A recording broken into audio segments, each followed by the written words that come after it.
Hey there, how you doing? Dave Fennoy here. Another Wednesday, another Ask Dave Fennoy Anything. It is 6 p.m. Pacific on Facebook Live.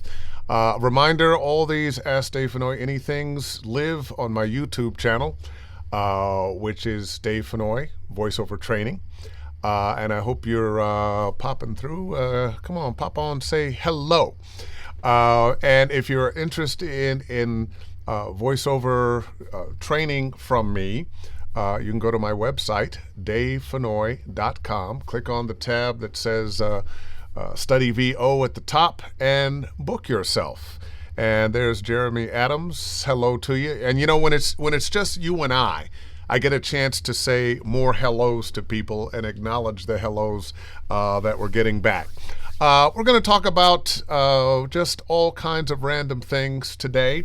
And one of them, I want to talk about some of my pet peeves in the voiceover business. And I'd like to know what some of your pet peeves are in the voiceover business. Sometimes it's things like, one of my pet peeves, I get scripts that some advertising agency has put together, and all the information about the product is in bold letters and it's in very seeable colors.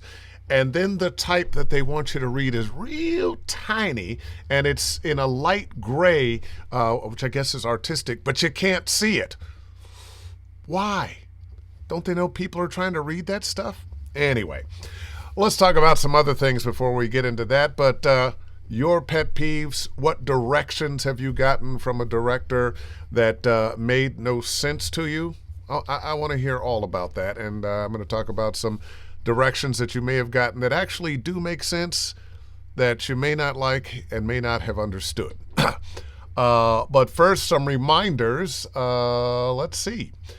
VO Atlanta coming up at the end of the month, March 31st through the 3rd. And if you haven't been, man, you just ought to go. Sadly, this is the last VO Atlanta.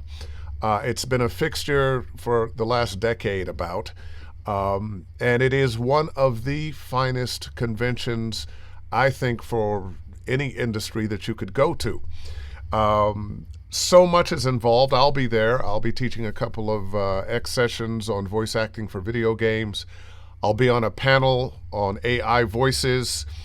And I don't know if you know, I've been an AI voice. I'm one of Google's AI voices. But they have so much more. There's the Audiobook Academy, and one of the biggest open doors to getting into voiceover these days are audiobooks. Whatever genre you want to learn, there's an expert there for TV promos, cars, commercials, narration, e-learning, how to build your business, and of course, tech. These days, if you don't have a home studio, you're not actually in the voiceover business. The world has changed. When I came to town in 1990, you went to your agents to audition, you went to somebody's studio to do your work, and you didn't have a studio at home. That came later. But nowadays, if you don't have a studio, you are out of luck, as they say. So, a couple other things. Oh, by the way, I can get rid of that now. Oh, okay, you can go away. Thank you. I had the proud honor for a second year in a row. I think I've done it a few years, but I kind of forget. But I did do it last year. The Library of Congress Gershwin Prize for Popular Song is happening right now on PBS. I'm the booth announcer for it. This year they are celebrating the work of Lionel Richie, and real honor to do that. I've had a good career in doing being a voice, the voice of God, on a lot of award shows for about 15 years. I was the voice of the NAACP.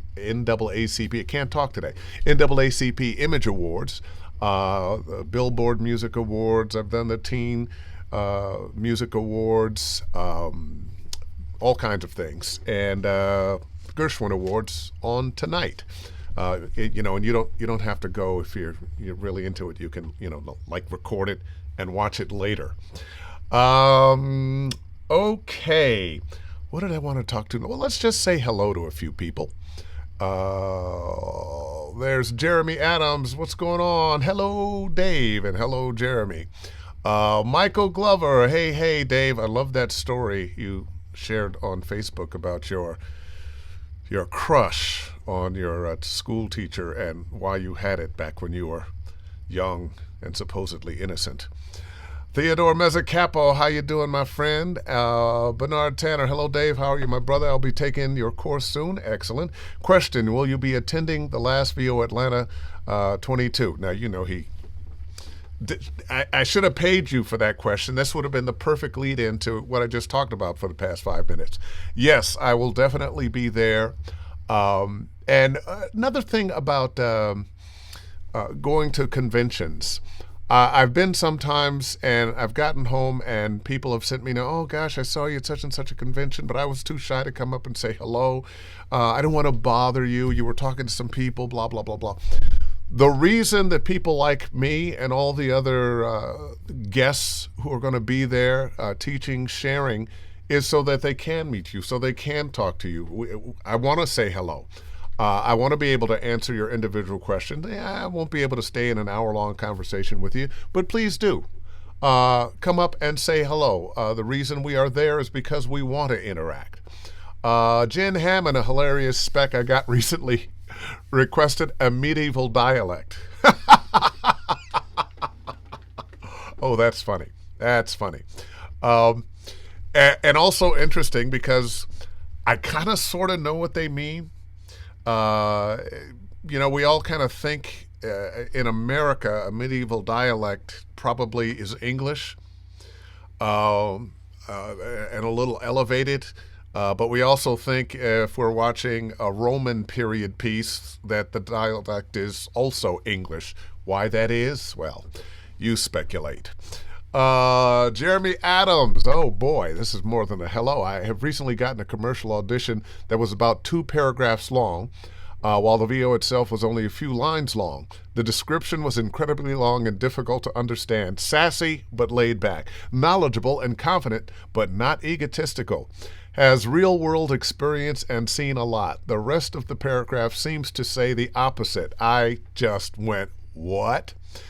Well, things like that are one of the best arguments for stop worrying so much about what they are asking you for. What do you think they want? Give them what they didn't know they wanted. And what they didn't know they wanted is usually you. Something that is much more just how you see it, how you feel it, what your instincts tell you. I'm not saying don't read what they're asking for. You do want to follow the instructions. That's a pet peeve on the other side. A lot of people who are posting have issues with those voiceover actors who don't read the instructions, and they'll say, well, give me 1 take, and you give 5. Don't slate, and you do, or slate at the end, and you slate at the front. Or they want it in a specific way that you pay no attention to, and then you're doing things like sending your demos and sending your website, and that's not what they're looking for. I promise you, the people on the other side who are doing the hiring are busy, busy, busy. Imagine if you had to go through 500 auditions that came in. Well, it's probably going to go through several groups of people. There's going to be a lower rung that's going to listen to a bunch of those and send the ones they think are worthy on up, and finally it'll get down to 5 or 10.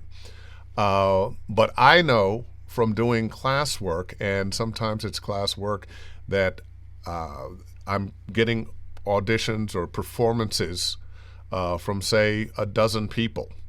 Or in the case of some of the classes I do, it might be as many as 20 people. And have to listen and critique all of those performances. It takes time. So follow the instructions. You'll be doing yourself a favor because they'll like you better for it. Let's see what Christina Tattersall. Cool that you're voicing the Gershwin Awards. Thank you. I think it was kind of cool too. And it was something I didn't have to audition for. I think because I had done it before. And just, it's nice when you get those little gifts from the universe. Linda Baker, I'd love to do Voice of God like the wonderful Randy Thomas.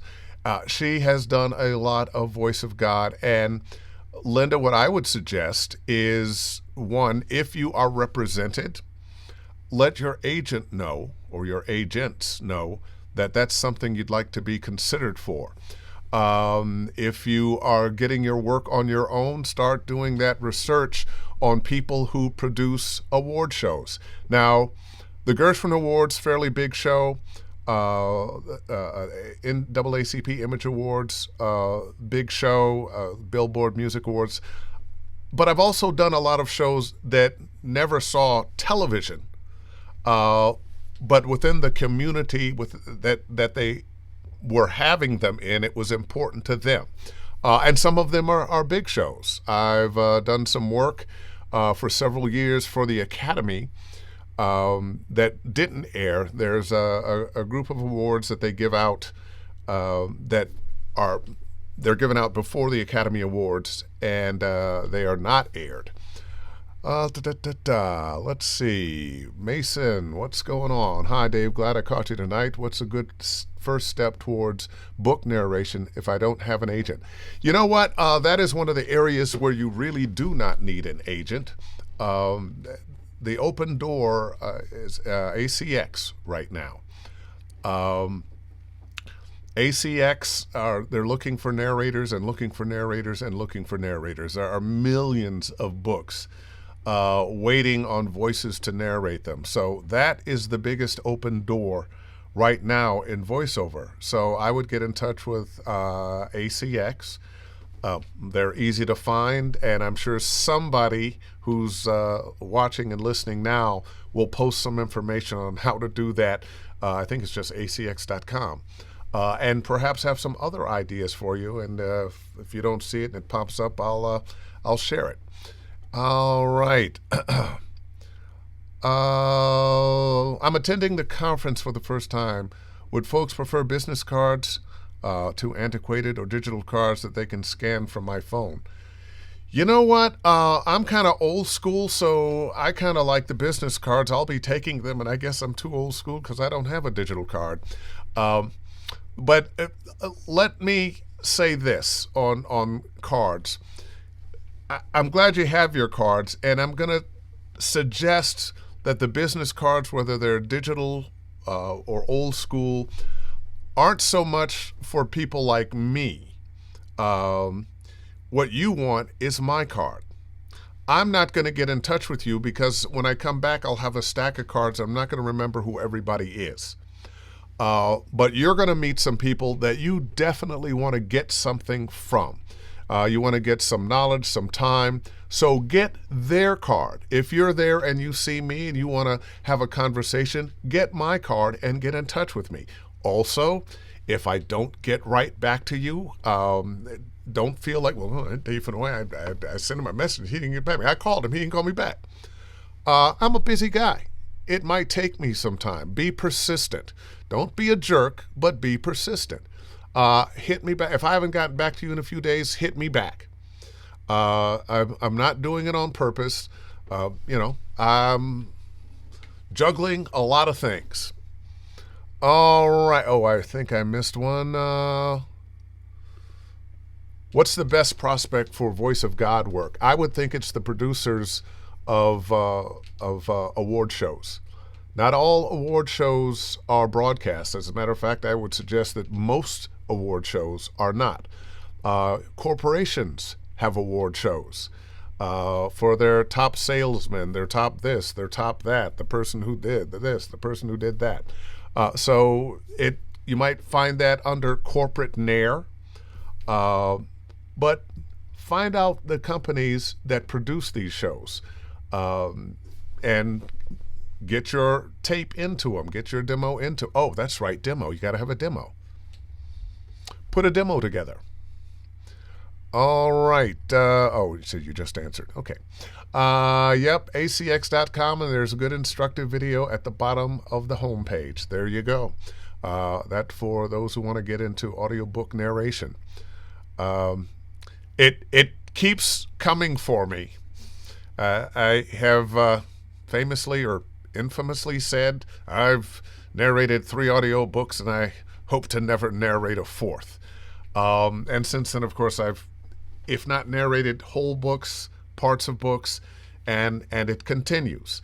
I don't have the attention span to do book after book after book after book. I love the variety of things that I get to do. So when a project comes up, it's, oh, it's a nice little surprise. Now I can do that. Or playing a character in a book. I'm about to do some work for Audible where I'm playing a character narrating the story, but there are a lot of other actors participating, playing a young me and a lot of other characters. And that kind of work, right up my alley. And Jen was answering a question. It varies hugely. And I'm not sure which question you were answering, but whoever asked it, that was the answer, I think. And Michael Glover, ACX paid work. Yes, paid work, not volunteer. If you're going to do volunteer work, do it for the blind. It's a good way to, give of yourself, help yourself in your training, and not feel like you're getting ripped off. This is still a business. And before I did this in radio, I was a musician, and if I heard one more time, listen, we don't have anything to pay you, but just think of the exposure you're getting. And it makes me want to go to a restaurant and say, look, I can't pay for this meal, but if it's really good, I'm going to tell all my friends about it, and just think of the exposure you'll get. It would have kicked my butt out of that restaurant so fast. John Simmons, and woohoo! I love it when a student of mine does well. Dave, good to see you. I have a little question. If an agency just says to include resume and demo, do you include a cover letter as well, or is it not a big deal? People are so busy now. Once again, I'm kind of old school, so I kind of believe in the cover letter. But make the cover letter really short, or maybe it's a very short paragraph at the top of your resume. And it's interesting in this business, for most people, their demo is their resume. And you have only been at this for a little while. You're having some wonderful success. What I would do was have a little cover paragraph, very short. Hi, how are you? I'm so-and-so. Thank you for whatever it is, blah, blah, blah. Looking forward to talking with you. Boom, here's a list of some of the work I've done, and then your demo. And keep it short. People do not want to read a whole book about you. They're not that interested. The more they get to know you, the more they might want to have conversations and read more about you. But the first thing, they're going to want to hear that demo. Does that touch them? That's the thing that you're going to pull them in with. And then you've got a great personality. You're a great guy. Once they talk to you, they're going to love you. All right. Miss Virginia Watson, when can you help me with my booth? Virginia, we'll talk this week.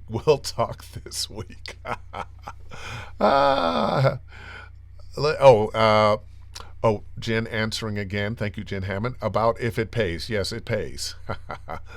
Let's see. Jeremy Adams. The only thing funny about the exposure, but is how many memes have come out of it. Oh, so true, so true, so true, so true. Edmund Driver. Yes, I did volunteer work for Georgia Radio reading for the blind. And it happens all over the country. When I was coming along, it was a pathway into voiceover. You read for the blind, and As you were on your way in, somebody on their way out, later on, you would see them in a studio someplace. And when you were on your way out and somebody was on their way in, somebody else that would have a career. All right, Linda Baker again. I'm replacing my bedroom closet door with a soundproof curtain for booth and new home. Any recommendations? I found a few on Amazon. I am probably not the best person to let you know what kind of soundproof curtain to use. My question would be, is the room that the closet is attached to, is it a quiet room? If it's quiet, and I think you're probably getting that soundproof curtain because that's a hard surface, that door, and you're getting some sound bounce. I would say thick, and you might even want to get one of the sound curtains. Not the ones that people are putting on their windows, but ones that are specifically designed for voiceover booths or sound booths. That would be my recommendation. If you could find some theater curtains, those thick velvet ones, those would be great. All right. John, sounds good. If you believe in it, I'm doing it. Ha ha ha ha. All right. Okay. LC, what's going on, Dave? Who does great voice of God demos? That's a very good question.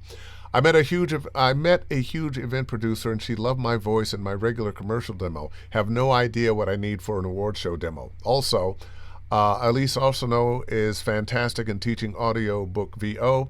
Anyone can PM me, and I can send a link for simple class. Excellent. That's a very good question. VO demos. I still don't have a VO voice of God demo. And every time I think, oh, gee, put one of those together, somebody else hires me on something, and away I go. And what I should do and should have done, and bad Fennoy. What I should do is just collect some of that work and put it together from that. Just out on a limb, I'm going to suggest a few people. I would really believe that J. Michael would be able to do a good job for you. I believe that Chuck Duran would be able to do a good job for you. I believe that Jordan Reynolds would be able to do a good job for you. I bet Eric Romanowski would be able to do a good job. What I would say is give them a jingle, send them a note, find out if they do, and if they're not, are they willing to? And if they don't, do they have any suggestions? Do they know somebody who does? It's one of the best things about the voiceover community is that we are available to one another to ask questions like that. All right, Tina Smith. I'm going to upgrade my mic shortly. Any favorites for a lower range female voice? Well, depends on your budget. I am a big fan of the mic I use 90% of the time, which is Sennheiser 416. Also a big fan of the TLM 103, the Neumann. There are a lot of really good mics out there. Blue makes some great mics once you get into over $300 or $400 range. There's a lot of good mics out there. However, my suggestion is go with the tried and true. Don't go with something that's going to raise an eyebrow. If you're about to change mics, maybe you're upgrading from something like a Rode NT1. Good mic, especially for the price. But if you're ready to spend $700, $800, $1,000, my first two choices there would be the 416 or the TLM 103. I think way too often we think the mic and the various little changes in how this mic reacts and how this mic reacts is going to make the difference in your career. No, your talent is going to make the difference. You want a great mic so that it can present that talent. And you're not going to go wrong with either of the two choices. And nowadays, since we have to have studios at home, and every time I get a new client, and sometimes ones that aren't new clients, they're used to having me do cartoons or video games in their studio. They want to know what you've got. And the names that they mention, well, they do mention the U87. Not always a great choice for a home studio because the U87 likes a big room, tall ceilings.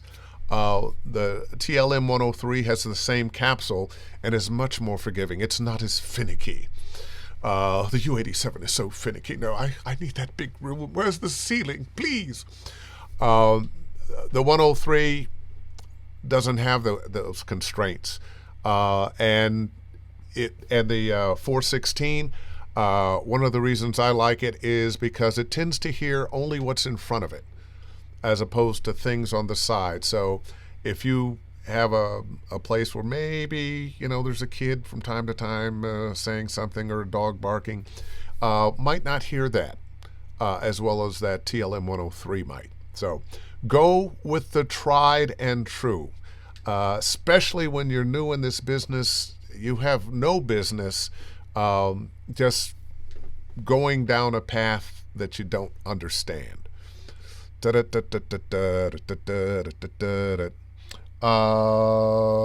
was I? Okay, Jeremy Adams. Oh, by the way, you notice I didn't say anything about female voice or male voice. There's a bit of separation between professionals in the VO industry in terms of self-handling non-union work. Some prize sites like Fiverr, and some utterly reject them. Okay. How do you navigate the industry without feeling like it's a war between those two schools of thought? Well, ultimately, you have to make your own choices. Now, I know there are some people who are making a decent living on Fiverr, and I've also heard producers that say, well, we'll use Fiverr sometimes just to get a read, to fill the space, but we'll never actually hire those people for the final job. A couple of buddies of mine were talking about Fiverr because the standards are so low. It doesn't push you to become more professional.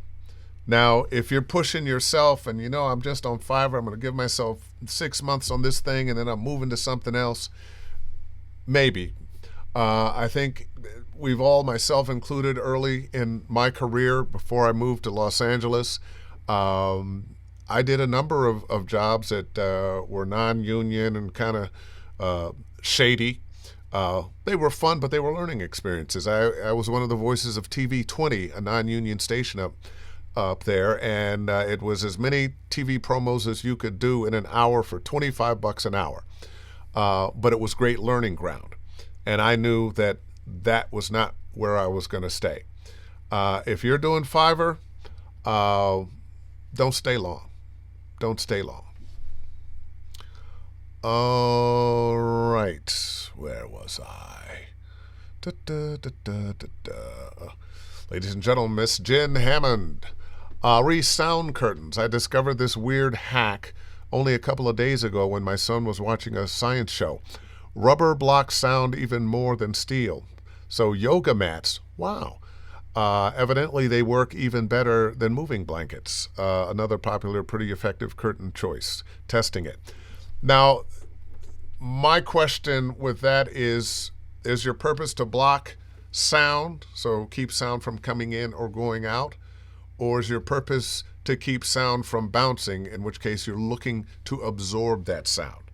That's a question you're going to have to answer for yourself. Miss ASC. Cool. Well, thanks, Dave. You are more than welcome. Bernard Tanner. I narrated a graphic novel and I had to do all the characters' voices as well. That's what you do when you're doing a novel. Men, women, lots of classes, various classes, children, foreign, Asians, etc. It was for someone like myself whose natural vocal tone is bass baritone, but somehow I got through it all. and am rather proud of it. Would you recommend that I present segments and portions of it for consideration for video games and animation voice work? I would love to show some of it at the 2022 VO Atlanta conference. Interesting question. One of the more interesting things for me about audiobooks when I do them is the character work, is the number of accents that you have to do, as you were saying, male, female. More often than not, in audiobooks, the alternate voices are more suggested than completely leaned into, if you know what I mean. I personally don't think that the video game industry is going to be interested in listening to things that you've pulled from your audiobooks. I say this because people are doing animation, are not interested in your video games. The video games aren't interested in the animation. The narration isn't interested. Narration commercials, maybe, because commercials have become so narrative. But I think you ought to bite the bullet. And if you're that good at character work and you're that good an actor, go ahead and get yourself a game demo produced. There are a number of really good people, including myself, that do them. I don't take on a lot because I don't want to make that my business. But there's several people who are completely bona fide, very good. So myself, J. Michael, Jordan Reynolds, Eric Romanowski said he does not do them. Chuck Durant, I think I mentioned it before. Virginia Watson, what about my Apogee? That's a great, you are talking about the Apogee mic. It's a great little mic. It's the travel mic that I use when I'm on the road, and I have done not only auditions but jobs with it when I'm on the road. Let's see. Mr. Michael Glover, ladies and gentlemen. 416, man, myself love it. The 103 is deeper as you get closer. Many women prefer the 103 over the 416, so I've heard. I have heard that too, but I've also been in Randy's studio, and she's got a 416 as well as a couple other things. You're going to see that 416, especially for people who do promos. You're going to see that 416 a lot. It has been dubbed or nicknamed the LA voiceover mic because you find them in so many studios here. And once again, though, perhaps you will like the 103 better, the TLM 103. I've heard I don't like the 416 on my voice. I'm a woman. But I know a lot of women who use them. And I think you mentioned you had a deeper voice, so shouldn't have any problems there. But if you decided on the 103, you're going to be satisfied as well. Ladies and gentlemen, Miss Renee Tabor, yoga mats often contain cancer-causing materials. Be sure to read the label. Somebody is always going to come through with some information that we could have never even considered. Thank you, Renee, for that. That's why all those yoga people they're in such great shape, they're really limber, but they're all dying of cancer. No, anyway. Bad joke, Fennoy. Bad, Fennoy. Bad. I use the Producer's Choice blankets from Vocal Booths to Go, and then Vocal Booths to Go, definitely good stuff.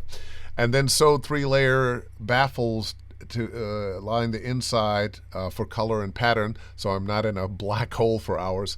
But also for additional sound muffling. Working really well so far. Excellent, Tina, and thank you for sharing that. By the way, before I go to any more questions, one of the things I wanted to talk about today was studios and was when you are working and auditioning. Since we all have to have home studios now, I'm going to make a couple of suggestions. When I'm working with students sometimes, and they've got their home studios, often they have set them up so they're a little bit uncomfortable to work in. They'll have the microphone in front of them, and they've got to look down and talk to something there, or look up there. You want what you're reading to be in front of your eyes. You don't want to look up too much. You don't want to look down too much. Do you notice what happens to my voice when I look down like that? It gets a little cut off. And when I look up like that, it does the same thing. Make sure that copy is in front of you. Also, one of my pet peeves is people reading scripts off of cell phones. The reason I have a problem with that, it's so small. You find yourself doing this, which takes you away from this. We are actors. Even if you don't think you're an actor when you're doing voiceover work, you're an actor of some kind. And that means we need to be able to have both hands available to gesture and move.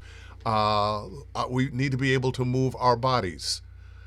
If you're looking down here or you're looking up here or you're stuck with one hand up, you're not going to get the performances that you want. You may think you're getting great performances, but you'd have better performances if you free yourself up so that your body can move.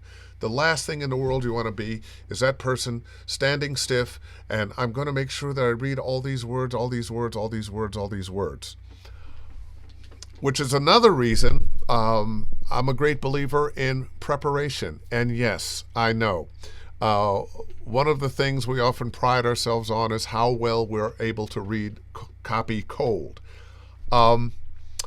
It's great if you're a good reader. It's better if you are a prepared reader and have a connection with what it is you're saying. You don't know exactly what you're saying if you haven't read it before. So prepare. And you've heard me say this, do the 3 and 3. Read 3 times in your head, 3 times mouthing the words to get them in your mouth, because the histrionics of somebody who wrote it are not your histrionics, not the way you speak. You would have voiced it a different way. You would have put your sentences together a little differently. So you want to get familiar with that. And that way, you've read it 3 times in your head, you've read it 3 times, mouthing it. By the time you go for a performance, the words are only there to remind you of what you're saying. Take the words off the page. And that's going to take me to some of the things I wanted to talk about. Early in my career, I remember directors saying, well, that's reedy. And I finally figured out what that was, is I was too busy trying to read and if I do this and that, and I'm reading each and individual word one at a time, or if let me pull up what you put here, Tina, again. I use the producer's choice blankets for vocal booths to go, and then sewed 3-layer baffles to line the inside for color and pattern, so I'm not in a black hole for hours, but also for additional sound muffling. Working really well so far. We run into people new in this business who are reading like that, who have come up with a song in their voice that they think is giving meaning to what they're saying. And some people feel like, well, if I can read this the first time without, any mistakes, I'm doing something. No, you're not. We want to connect to people here and here. Especially now. We're in a society now where we don't want to be sold. Share some information with me. Let me make up my own mind. Let me feel like I have a human connection to the person that I'm talking to, or the person that's talking to me. So prepare. Do the 3 and 3. Know what you're talking about. Sometimes they'll say throw it away. Have you ever heard that as a direction? It's part of the same thing. Sometimes you are trying to read the words so much, or you're trying to be so specific with the words. They have so much meaning. But you're focusing on the words and not everything else. And you're making those words very specific when perhaps they don't need to be that specific. Now, the way I'm talking to you right now, I'm throwing it away. Hey, how you doing? What's going on, man? I'm throwing it away. And what they're really trying to say is be more casual, and leads to more conversational. One of the things about conversational is we glide over words. Often the twos become tus, the yous become yas. We're not actually saying the individual words so much as we are saying the phrases. As a matter of fact, I suggest read the phrases, read the phrases, read the phrases, because that's how we speak. The phrases are made up of individual words, but I am not saying the individual words right. I'm saying the individual words right now, and it doesn't sound like I am actually talking to you the way I would normally talk to you. Whereas if I'm not saying the individual words and I'm talking to you like this, now that sounds normal. Capiche? And just say it. I remember the first time I had that, and we're talking years and years and years ago. I hadn't even moved to LA yet. But I was so used to making the words do their dance and making this word special and that word special, and and you're gonna hit that thing right there. Because I was coming out of radio, and there was a lot of radio commercial copy that you weren't connected to, and rip and read and go. But when you just say it, you're not stretching the words. You're not making the words do something. You're coming from your thought and your feeling. If I wanted to buy it now at this place because it's going to be great. Well, that is not just saying it. That's pushing it. Buy it now at this place because it's going to be great. That's saying it. That's what we should be going for more often than not, is I'm a person talking to a person, not a pitch man talking to whoever that is out there that's sucker enough to buy that product that I'm selling. Does that mean you can't have smile and energy? No, you can. You can have smile and energy. Just make sure you're coming from a real place as opposed to this place. All right.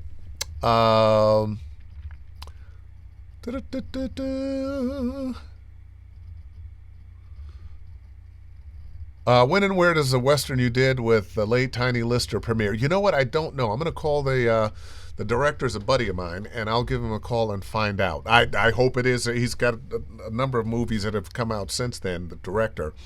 But I'll find out. It's a horror movie, and it was great working with Tiny Lister. He had so many fantastic stories to tell. And then a few months later, like 2-3 months later, he was gone. Jeremy Adams, my mic is an Audio-Technica 2020 that's done well lately, but would you describe it as a beginner mic? Price-wise, it's a mic a lot of beginners would use, but it's a good mic. There's some mics that Rode in T1, the Audio-Technica 2020. There are a number of them that are on the less expensive end, but I wouldn't necessarily say you have to change that out until your business is ready to change that out, until you're making enough money that it's comfortable for you to get that 416 or that 103 or one of the other really good mics. And I keep coming back to the Sennheiser and the Neumann because they're industry standards. All right. All right. Let's see. I wonder if it's okay, or is it? I don't need that later. Nope. Theodore Mezzacapo, Dave with audiobooks. How is the approach, the preparation different for you than traditional character work? Well, there is a school of thought that you should read the whole book before you do the work. And there's some good reasons for that. Sometimes you've been reading a character, you've created a voice for a character, and you're going through the book and you're 250 pages in of a 300-page book. And at one point, finally it says, this character said in their Mexican accent. And you didn't have a Mexican accent because you didn't know. You don't want to make those kinds of mistakes. So, and if you do, now you're looking to go back and find all the places that that character says something to change that. So there is a school of thought that you should do that. What I do typically when I'm doing one, and I might not be the best person to ask this because I have done a handful of audiobooks as opposed to dozens and dozens and dozens.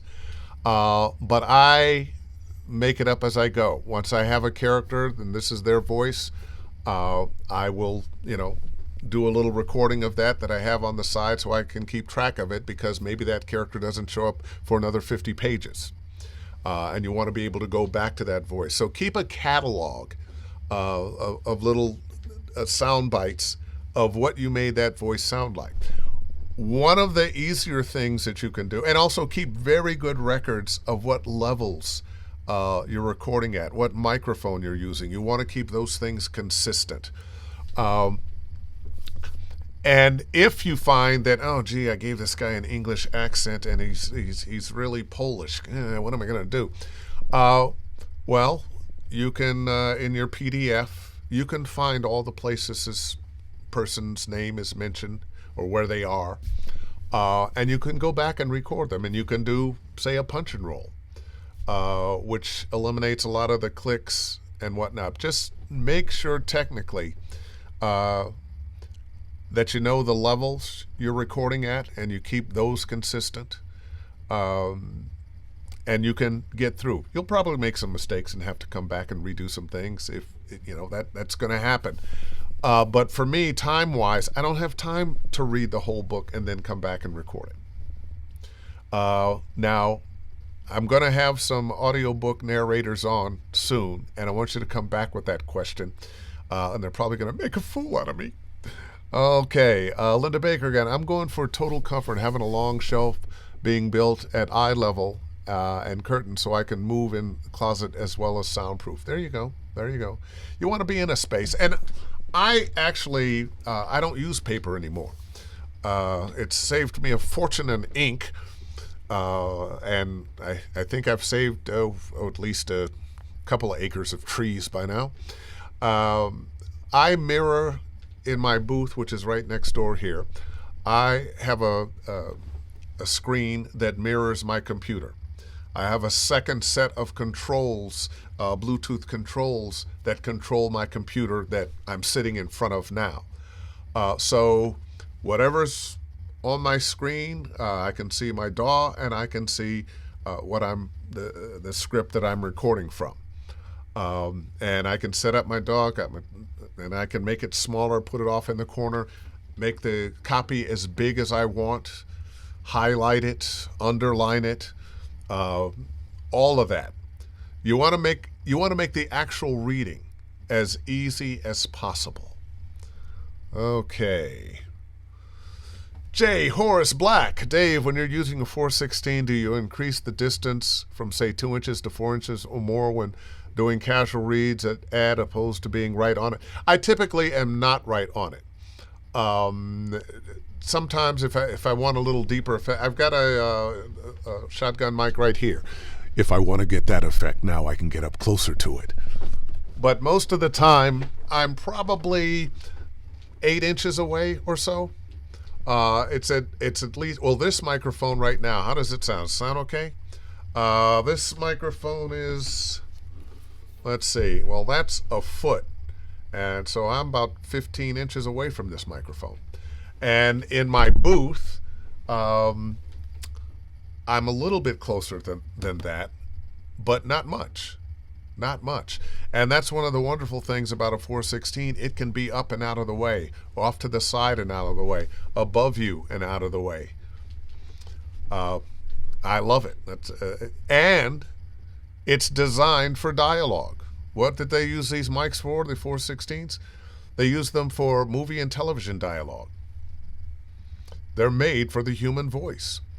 All right. That was a good question, though. Jen Hammond, reading the whole book makes a big difference. Reading erotica versus having to use the name of your first pet and the street you grew up on. Oh, Jen. Okay. Natalie MacGyver. Hey, Dave, you should take us on a tour of your studio. I may do that one time. I'll probably take pictures because then I'd have to, go in with the camera and all of that. But it's right next door. No. I will do that sometime. I will do that. I'll do a little video tour. Theo Mezzacapo, Vocal Booth to Go. Once again, love you guys sharing the information with each other. vocalbooth2go.com/product category/mobile recording booths.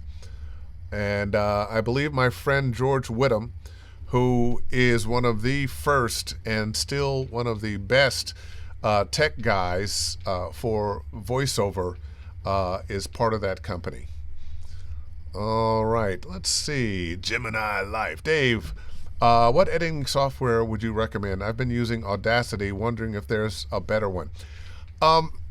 Audacity seems to work well for a lot of people. I've never actually used it myself. I think the thing people like about it most is that it's free.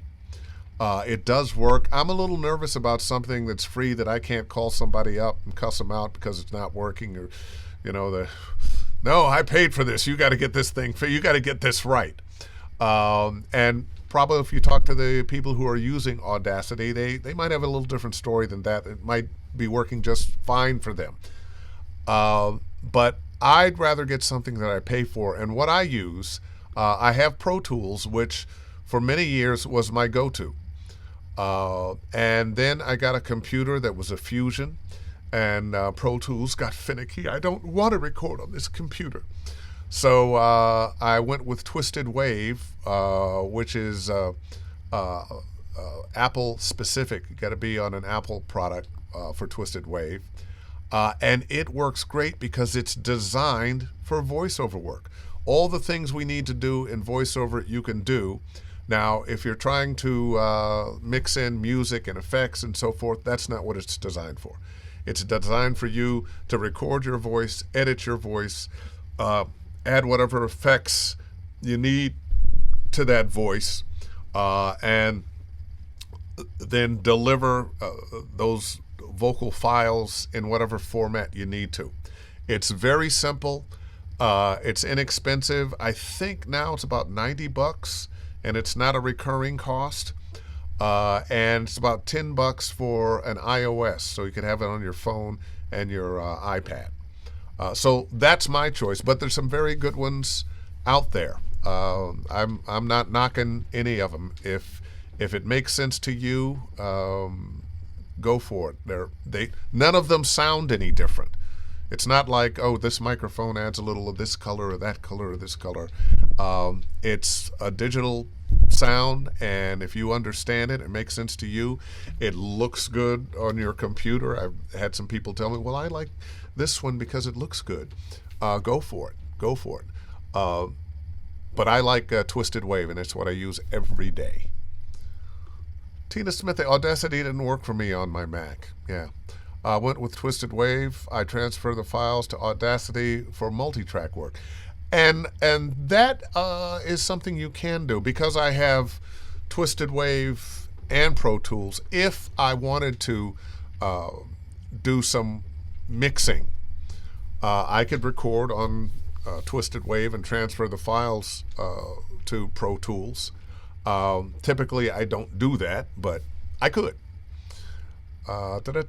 Jay Horace Black, Twisted Wave is my favorite. So we got another vote. Yeah, me and Jay. Okay. It's not a contest. Okay, I'm sorry. Like everything else, cost of Twisted Wave has gone up. $99 right now. When I got it, it was $70.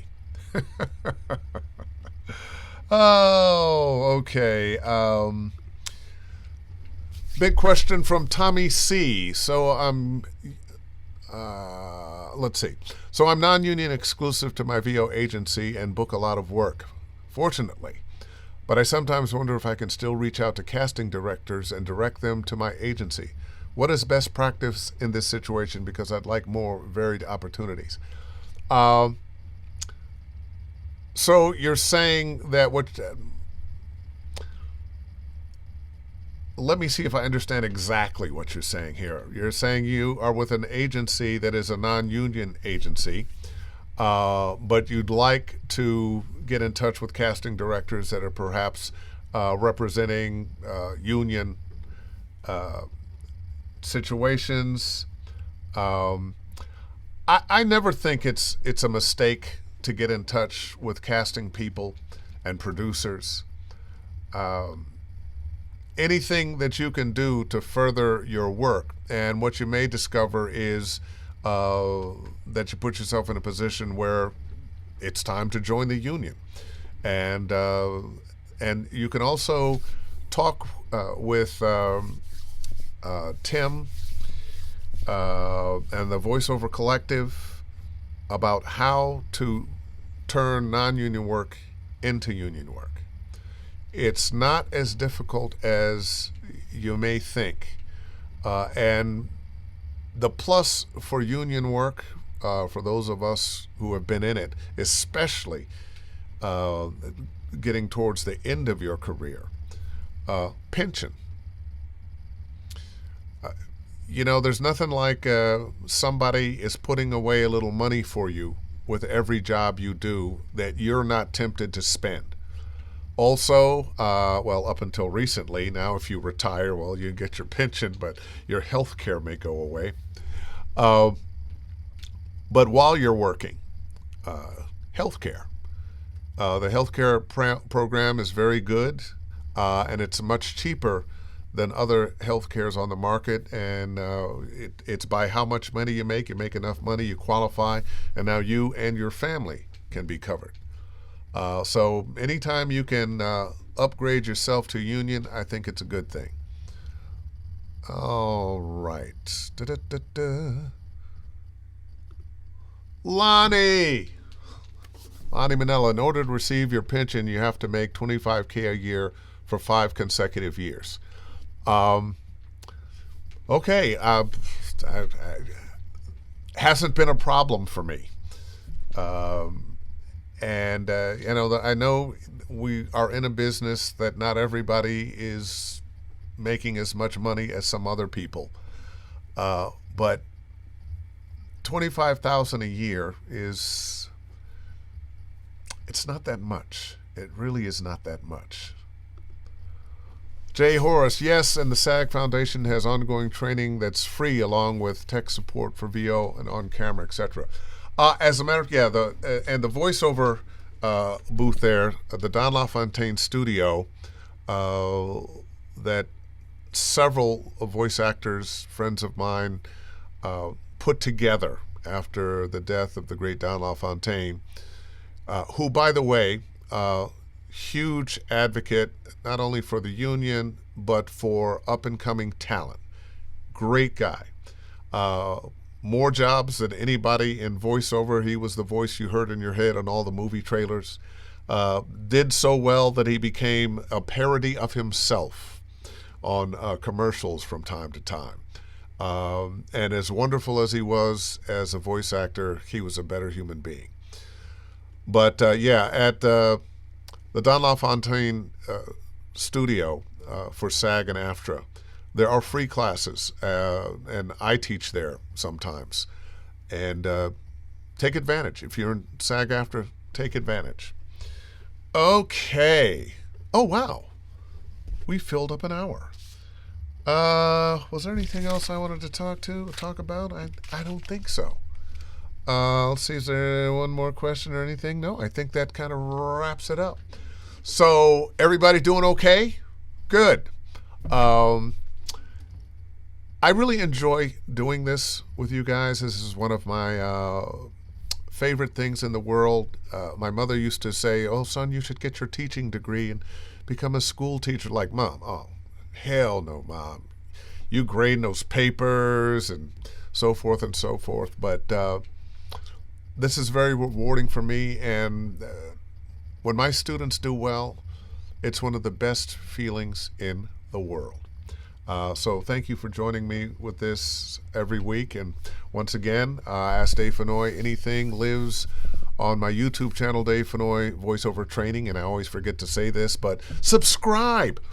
And if you're interested in voiceover lessons, voiceover coaching, go to davefennoy.com. You can click on the Study VO tab and book yourself. And in the meantime and in between time, book something.